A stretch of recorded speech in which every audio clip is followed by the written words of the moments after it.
Welcome to Unpacked, a COVID-19 inspired video interview series where I get the stories behind my favourite new songs.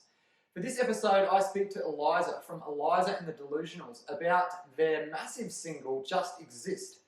We talk about how this single that was released just about 1 year ago changed the game for the band. They got all this attention from the US and Canada, which ended up in a tour, which just recently got cut short due to COVID-19. We talk about that tour. We talk about how the song did feel a little bit different when they first wrote it and then how it evolved into what it was. So I hope you enjoy. Welcome, Eliza. How are you going? Hello, I'm good. Thanks for having me. How are you? I'm very good, yes. Sitting in my living room again. It's it's a beautiful day, so it's good to be in isolation but connecting. Yes, that's true. Speaking of that, what's been keeping you busy during isolation? Um, a lot of writing. We find that there's a lot more time to write now than we expected to have this year, which is really nice in some ways. Definitely been rearranging things at home as well. We've been trying to do like our studio setup for a while, so we're finally getting stuck into that. And just trying to I guess do things and pick up things that we haven't had a chance to over the last year or so. So I guess it's kind of bittersweet. Yeah, true. Yeah, that's good. I suppose after a little while you catch up on everything and then you got nothing to do. So I Yeah, reckon that's so true. starting to happen now. Hey, it's like I've done all my Yeah. things.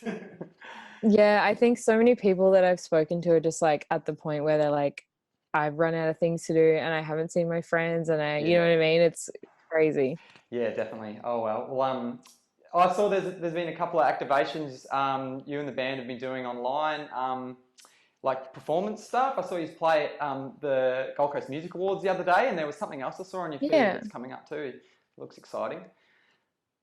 Yeah. I think like the live stream concerts have been a really good idea. Yeah.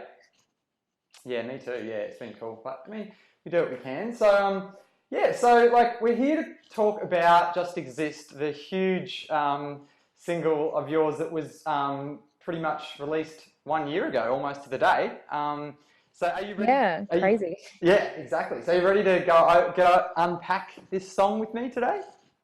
Yes, I'll do my very best to. Let's do it. Cool. All right. Well, I mean, the first thing that I suppose we can talk about has to be how the song blew up, and maybe you could talk us through that process of the international radio stations and all, how that all led to 2 million Spotify plays and a US tour and all that. So can you give us a bit of a rundown of that? Yeah, definitely. We didn't know anything like about it happening. Like it kind of just happened one day. So like all of a sudden we're getting all these comments from people being like, "Oh my God, can't wait for you guys to tour US." Like we've always had them like here and there, but I was like, this like something's happened. Like there's so much going on. And we called our manager and I was like, I don't know, like maybe you could like investigate this because like there's so much like attention now all of a sudden. And it turns out that the music director and one of the hosts from Sirius XM over there, Alt Nation, it's like a huge station I hadn't even heard about. Is it like one of the Triple J's over there or something like that? Like I did a bit of looking into it. I hadn't heard of it until I kind of was reading through the press release for the single, and what's it like? Well, it took a little bit for me to understand because their radio is so much different. So Sirius XM is like, imagine like Sirius XM is the Spotify and then all of like Alt Nation and a couple of other stations are like the playlist sort of thing. It's kind of like Sirius XM's like the blanket, and then it's got all these like substations that like Alt Nation and then a couple of other ones. Like I think it's kind of genre specific as well, so you can kind of get like it's more like detailed to what you like, I suppose. But Alt Nation's one of the biggest ones on there, which is really cool. So they do like once I noticed Sirius XM, I noticed it like I see it everywhere. Like they do like Hangout Festival and like a whole other bunch of festivals over there and stuff like that. So it's really crazy. And we have an American friend as well, and she was like, you have to understand like how much of a big deal this is. And we're like, we have no idea, because like obviously we've never listened to American radio sort of thing. But yeah, it's like kind of automatically in all of the new cars over there and that sort of thing, like on Wow. the Okay. screens and everything. So I think you have to have like a paid membership. I don't fully understand Yeah. it, but I know that Alt Nation is a really great station. When Kurt and I were in New York in December before the tour sort of happened, we went for a holiday, and then it kind of turned into a trip for like music, because yeah, it just like, it turned out that the host Jeff Regan heard Just Exist on Triple J, which would have been like the midnight hours, like Whoa. no one would have even been on, like, which is crazy, because we had it on low rotation, I think. Yeah. So we had, it would have just been like out of the blue, Yeah. and he liked it and put it on like full rotation on their station. Wow. That's what I believe happened, like from my understanding of it. And then yeah, he just really liked it, and we were so lucky to go meet him when we're in New York, and do some stuff in the studio, and like it was really surreal. It was crazy. Yeah. So yeah, it kind of just happened, and like we were sitting back like watching it happen in like the YouTube and Instagram, Facebook comments of all these people, like, and all of our followers sort of going up and the streams going up and that sort of thing. And like everyone from our band and from our label and stuff, we were all like, this is so random. And then all the tour offers came in after that. So yeah, we were like really overwhelmed in a good way. Well, yeah, I mean, I definitely want to dig more into the song itself and unpack it, but this is a really interesting chat about, you know, even the way that you guys were positioned at that time to receive that much attention, because, you know, you'd already gained a fair bit of traction as an Australian band, and especially one of the bigger bands on the Gold Coast. So you guys performed at Big Sound a few times, and you already had some pretty solid management and interest. So almost it was the perfect time for you to go. You had the right team behind you, and then it just blew up, and it was like, okay, let's go. Like that's yeah.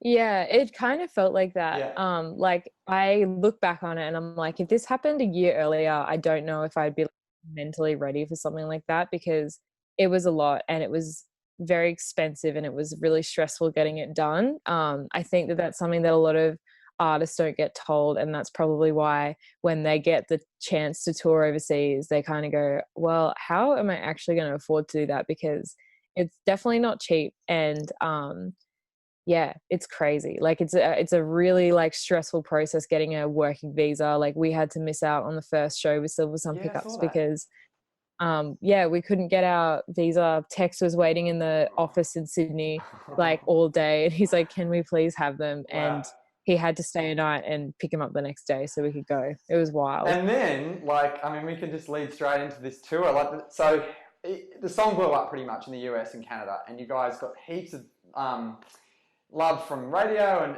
and you got that Silver Sun Pickups support. And then did you get a really late addition to South by Southwest, like while you were kind of already planning the trip? Yeah. So you're already, and then kind of had dramas getting over there, and then what, 15 shows in, COVID-19, see you later, you have to go home, man. I know. It's like out of everything we planned for that could have possibly have gone wrong, we just didn't expect a global health pandemic. You know what I mean? It was crazy. And like, I think it was just so like devastating, obviously, besides the fact that, you know, a lot of people were affected by it. But it was just crazy because we had spent pretty much all of last year like saving and gearing up for this, and like being like, you know, like we've got to do whatever we can. And like we had the Alt Nation tour. That was like the first thing that was even going to take us over to the States. And we didn't even get to do that. So luckily we did get to, like, we did say yes to the Silver Sun Pickups tour. Like obviously we wouldn't say yes to that. Amazing. But yeah, we like found out about it, and then we were like, okay, I don't know how we're going to afford it in the time frame, but we're just going to make it work. We're just going to sell everything we own, which we did. We don't have a car, and we sold a bunch of our guitars as well. So it was wild. But I guess we're sort of just sitting here going like, at least like it's not just us, it's everyone that's being affected. And like, you know, we just have to try and stay positive. And yeah, it was really weird because we really wanted to go to South by as well. Like we had heard so much about it, like the whole lead up. Even some pickups were like, oh my god, it's so fun, you guys are gonna have the best time, like gonna meet these people. And yeah, it was a real big letdown. Yeah, I suppose was for everyone, and yeah, you just got to keep it rolling with the punches. But yeah, that's such an interesting story. And I mean, talking about just exist, it was that song that led to all of that. I mean, obviously you guys have a lot of great music, but that was the turning point, and that's why I really wanted to chat about this track. So let's actually talk about the track. I've got a couple of questions. I mean, what was the writing process? Did you start acoustically, or was it a band track? How did it start? Yeah, most of the songs up until sort of recently, most of the songs have just been from either like in my little room, just playing acoustic guitar or playing just like soft electric guitar. Because I just find it is so much easier to write just like basic, like really stripped back. And I just remember sort of sitting in the lounge, like just messing around and like hearing that first like chord, and I was like, that's really cool. And then like it kind of just turned into like, it kind of just played itself into that riff. And I was just like, this is like my favorite thing. And then the song just kind of came, like the melodies kind of just came from there. And especially like that ending bit, it just felt like it needed to go there after a whole song of kind of staying the same. Yeah, which was kind of different for what we had written at the time, what we had released. And I felt like it was definitely like the next step, you know, like in the songwriting for band and stuff. So did it feel different? Like obviously all of the traction it got when you wrote it, did you know or have a feeling it was going to go so well, or was it like, oh, this is just another song that we've written type thing? I like, for me, I knew, and I know that like Kurt feels the same way about this as well, because we talked about it. But we both knew that it was going to be like, well, for us, we were like, hopefully this is the one that takes it there, because like it's, to us, it's our favorite, you know what I mean? Like we just get so excited by it. But when we first released it, like we didn't kind of get the response we expected, I suppose. Like we kind of got knocked back a little bit by Triple J, and then eventually got put on. Like we had so much support from Unearthed, but actually getting it on rotation sort of thing was not something that happened straight away. And then we were like, that's okay though, because we love the song, and like we put out music because we love writing music and like, you know, that sort of thing. And then the Alt Nation thing happened, and we were like, oh my God. We were like, okay. Yeah, it was really wild. Yeah, it is. It's so interesting. I think the way the world's so interconnected now that you can make a connection with anyone, and you guys really didn't. In the lead up to this interview, like I had heard the song a lot, but I'd listened to it a fair few times, and it just gets stuck in your head. It is for me. It is one of those songs that is just like kind of one in a million. So I can understand why that. Oh, thank you. No worries. The radio producer tweaked, and thought this is great. So that's interesting. So you kind of said that you wrote it acoustically, but I feel like it turned into a band track big time. The way that it's kind of finished, I want to play a bit of the guitar part, and for me, I reckon that your vocal, the way that your vocal builds and the guitar builds, really kind of are kind of the main parts of the track as to why it kind of builds so well. So I'll just play a part and let me know if you can hear this. So this is...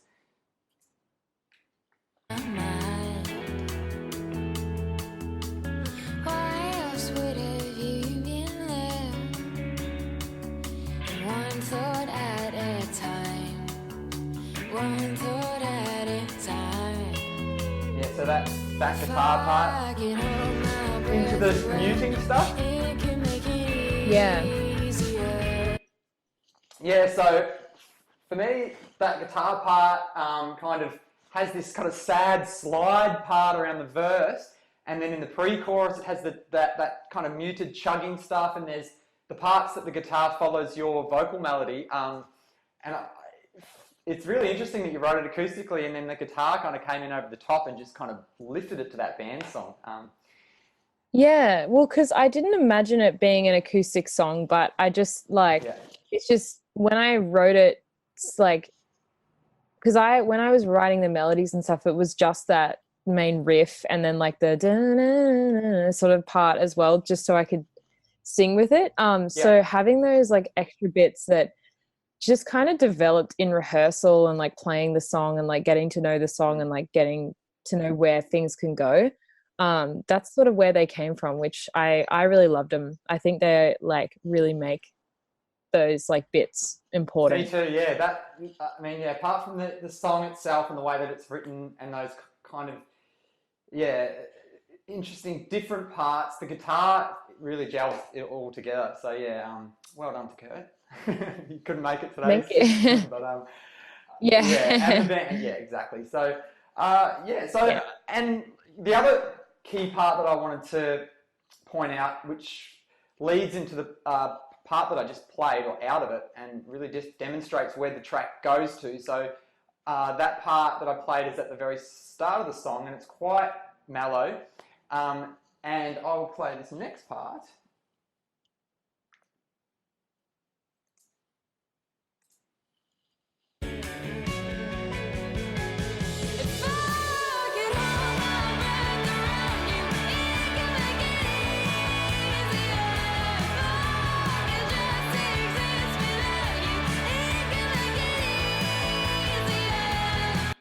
Yeah, so that's coming from that lower vocal range and then hitting that high part at the end.